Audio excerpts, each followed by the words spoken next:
There is a world hidden in the heart of Central Asia, where the dust of the Silk Road still whispers the secrets of forgotten empires.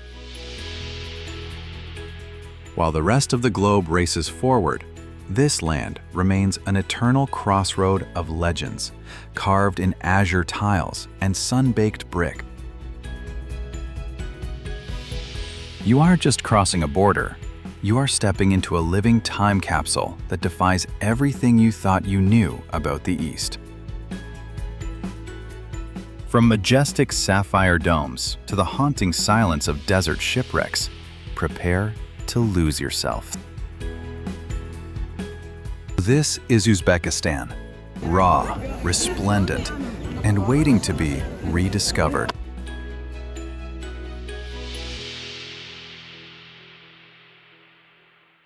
The geopolitical anomaly.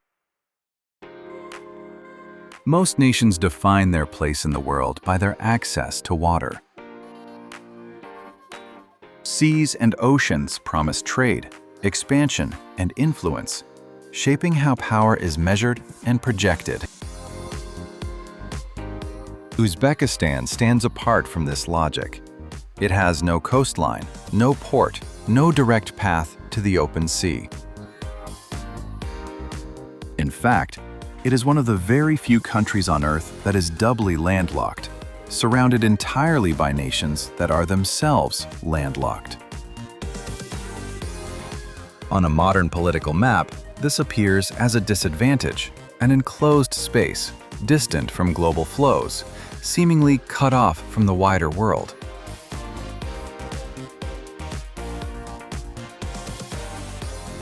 Yet, this perception collapses the moment history is taken into account.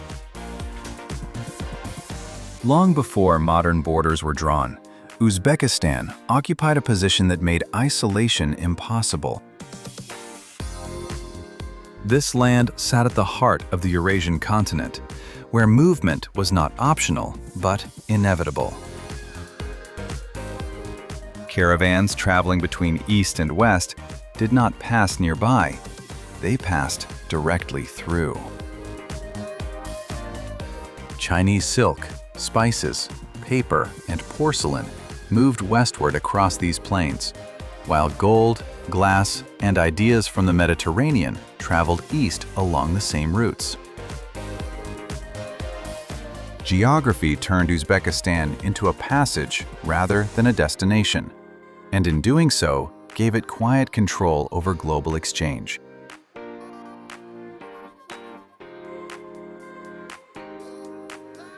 This was not a peripheral space waiting to be discovered. It was a central node where empires intersected, negotiated, and collided. Power here was not built on fleets or naval dominance, but on proximity and inevitability.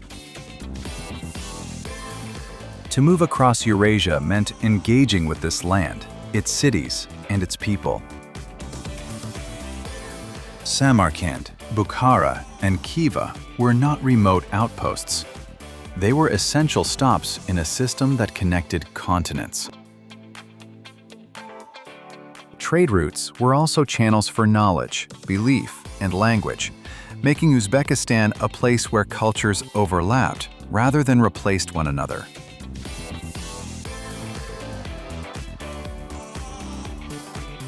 The idea of being landlocked, often seen as a limitation, functioned here as a form of concentration.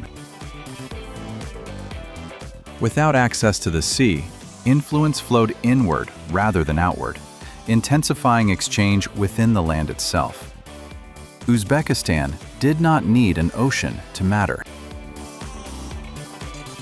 It needed movement, and movement was constant. Geography ensured that nothing significant crossed the continent without leaving a trace here.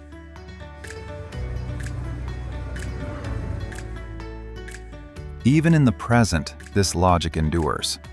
Borders have hardened, technologies have accelerated, and trade now moves through rail lines and digital networks instead of camel caravans. Yet, the position remains unchanged. Uzbekistan still occupies a strategic crossroads, linking regions rather than separating them. What once appeared as confinement reveals itself over time as design. This is not a country shaped by isolation, but one defined by connection, placed deliberately at the center of movement, where the world has always had to pass through.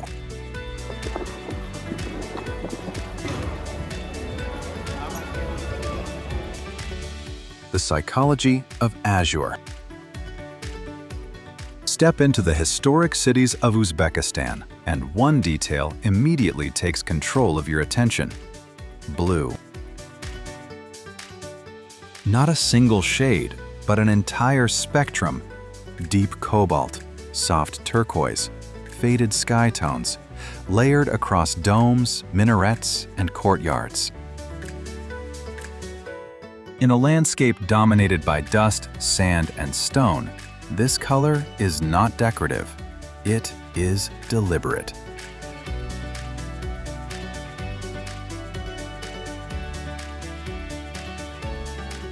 Central Asia is defined by extremes. Endless deserts, harsh light, and long distances strip the land down to muted tones. Against this backdrop, the architects of Samarkand and Bukhara made a bold choice. They built with color as a statement.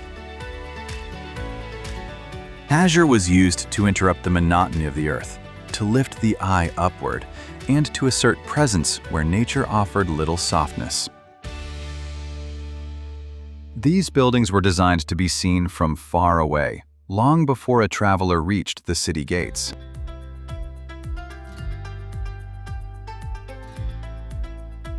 The Registan does not overwhelm through size alone.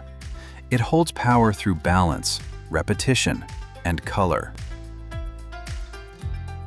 The blue tiles absorb sunlight during the day and release it gently at dusk, changing character with every hour. Shah-e-Zinda does something similar, but on a more intimate scale.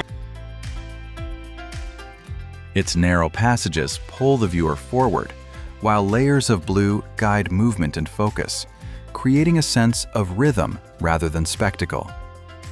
The experience is controlled, almost calculated, yet never cold.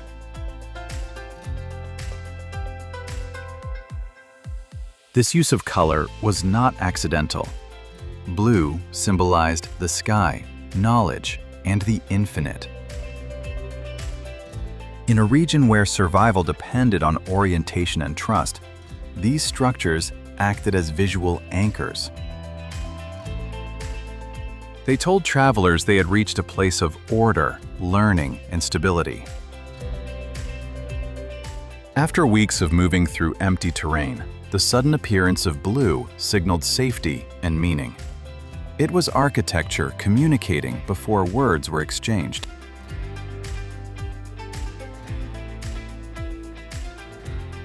Just as important, the patterns themselves mattered. The mosaics are built on strict mathematical principles, repeating forms that suggest harmony and continuity. Nothing feels random. Every surface reinforces the idea that the universe follows structure, and that knowledge can be shaped, preserved, and passed on. These were not only places of worship or education, they were environments designed to influence how people felt, thought, and understood their place in the world.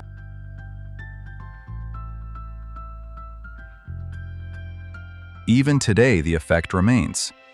Visitors lower their voices without being told. They slow down. They look longer. The color still works. It still interrupts, still calms, still commands attention. And it raises a quiet question for anyone standing beneath those domes. When was the last time architecture made you feel something before you understood why?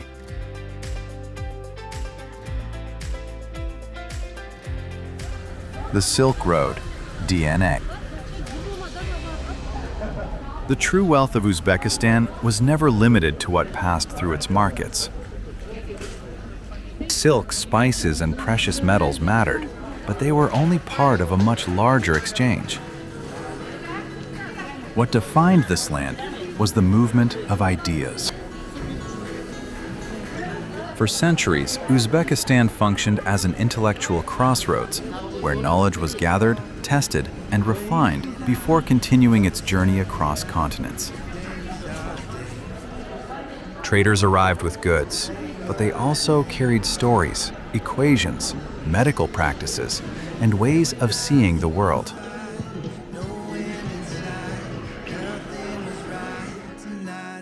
Cities like Bukhara and Samarkand became more than stopping points. They evolved into centers of learning where scholars observed the stars, mapped the heavens, and laid the foundations of algebra and medicine. Libraries and madrasas were not isolated institutions. They were integrated into daily life. Knowledge here was practical, meant to be used, taught, and improved. While much of the world struggled with fragmentation, this region treated learning as a shared responsibility rather than a privilege.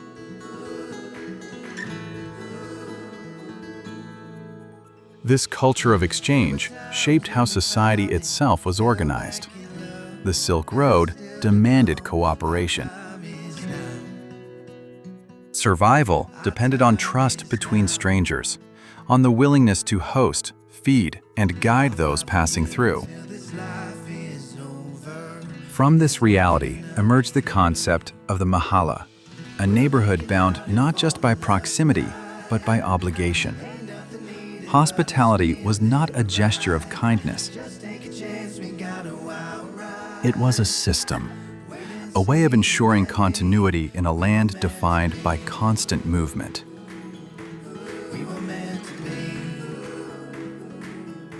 That mindset still defines Uzbekistan today.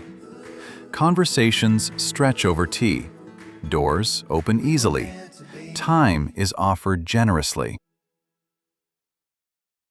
These behaviors are not performances for visitors. They are inherited habits shaped by centuries of interaction. When a culture spends generations receiving the world, it learns how to listen before it speaks. It learns how to adapt without losing itself.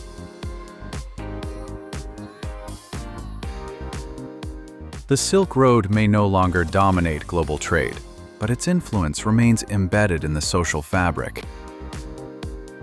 The openness, the patience, and the respect for knowledge did not disappear when the caravans stopped. They settled into everyday life, passed down quietly, reinforced through routine rather than ceremony.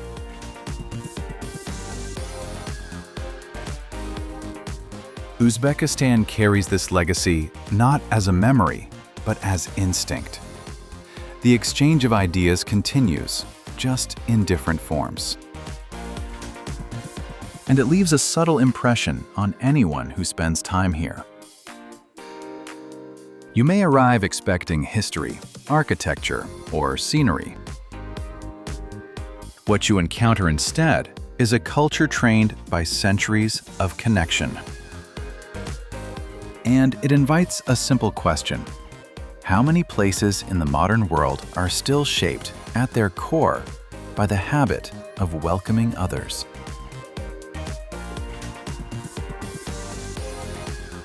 The Awakening of the Titan. For decades, Uzbekistan remained a silent giant, obscured by the long shadows of the 20th century. It was a land the world remembered only in the past tense, a relic of a golden age that felt increasingly distant. But the period of quiet is over. Today, the country is moving with a deliberate, high-stakes intention, reshaping its skyline and its soul at a pace that defies expectation. What we are witnessing is not just growth. It is a profound reclamation of its place on the global stage.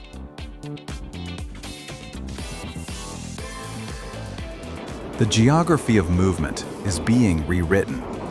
Where camel caravans once spent weeks navigating scorched plains, the Afrosiab high-speed rail now cuts through the desert like a silver blade, stitching ancient hubs to modern ambitions in a matter of hours. In Tashkent, the brutalist concrete of the Soviet era is being flanked by shimmering towers of glass and steel. Tech hubs and digital nerve centers are sprouting within walking distance of centuries-old courtyards. The signals of modernization are no longer subtle. They are an unavoidable, roaring engine of change.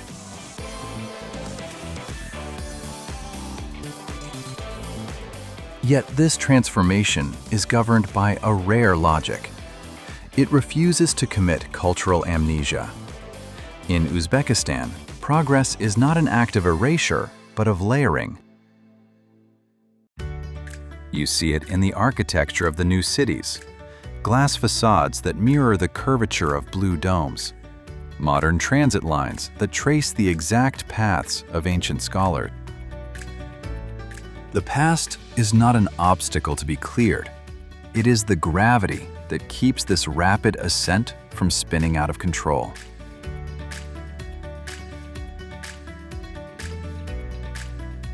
This evolution is a multi-vector gamble. Uzbekistan is opening its doors to the world while refusing to be defined by any single global influence. It is a nation absorbing the tools of the 21st century, global finance, AI, and renewable energy, while anchoring itself in the immovable traditions of the Mahalla. It is a modernization on local terms, a refusal to trade the soul of the Silk Road for a generic globalized identity.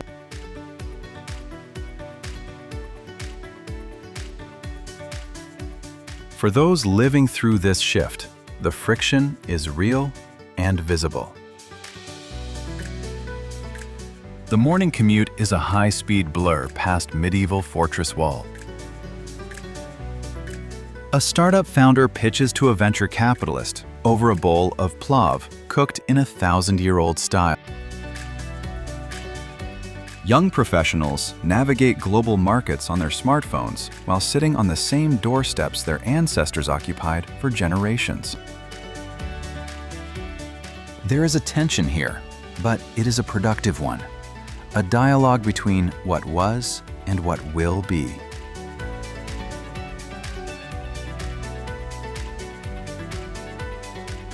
This is an awakening, not a reinvention. Uzbekistan isn't trying to become someone else. It is activating the dormant potential that geography and history planted here millennia ago. After a long, forced silence, the Titan has stepped back into the light. It is no longer a relic of the Silk Road to be pitied or studied. It is a modern crossroads, confident in its friction, aware of its weight, and finally, undeniably, ready to be seen.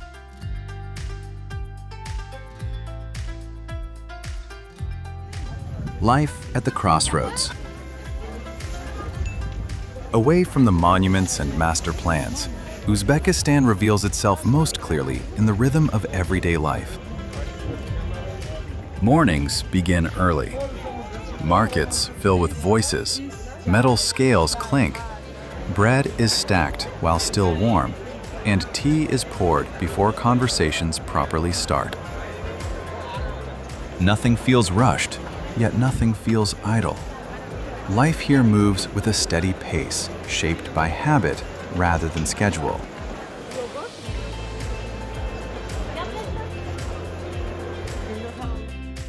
In the neighborhoods, the mahalla is not an abstract idea, but a living structure. Neighbors know each other's routines. Doors remain open longer than expected. Children move freely between homes, and elders sit outside, observing without interruption. These spaces are informal, but they are not loose. There is order built on familiarity and responsibility. People look after one another because that is how things have always worked.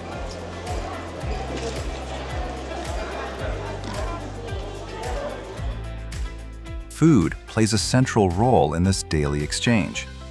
Meals are rarely eaten alone. Plates are shared, refilled, and discussed.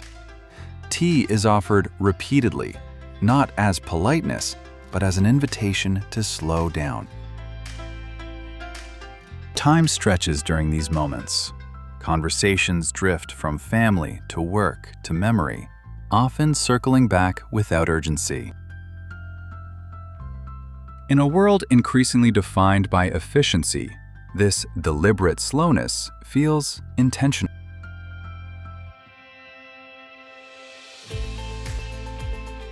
On the streets, the past and present overlap quietly.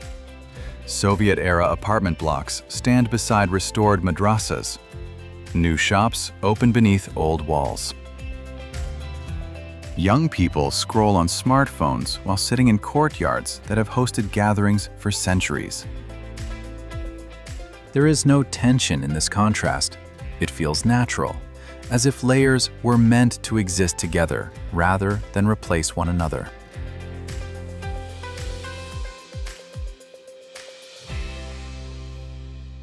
Hospitality remains the most consistent thread. Guests are welcomed without ceremony and without expectation. Questions are asked, but not pressed. Space is given. This openness is not performed for visitors. It is extended because connection has long been a necessity here. When a land spends centuries at a crossroads, it learns how to receive without losing itself.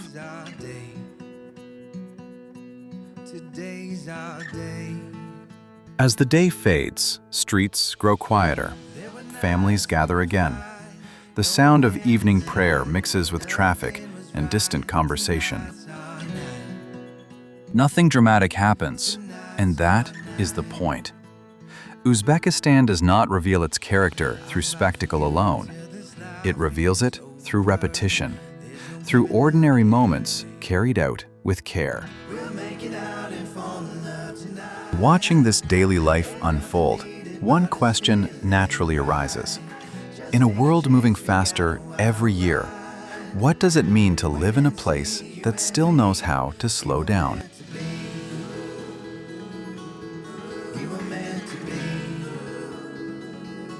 Conclusion.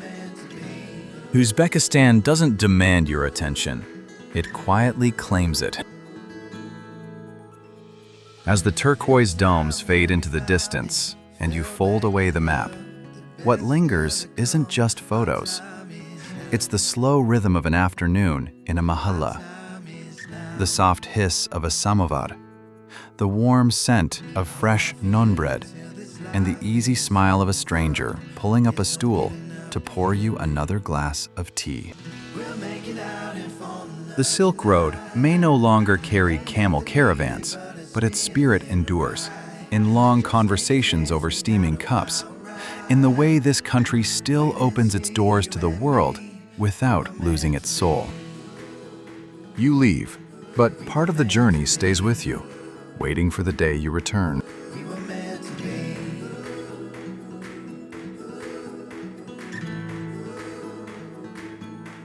We were meant to be.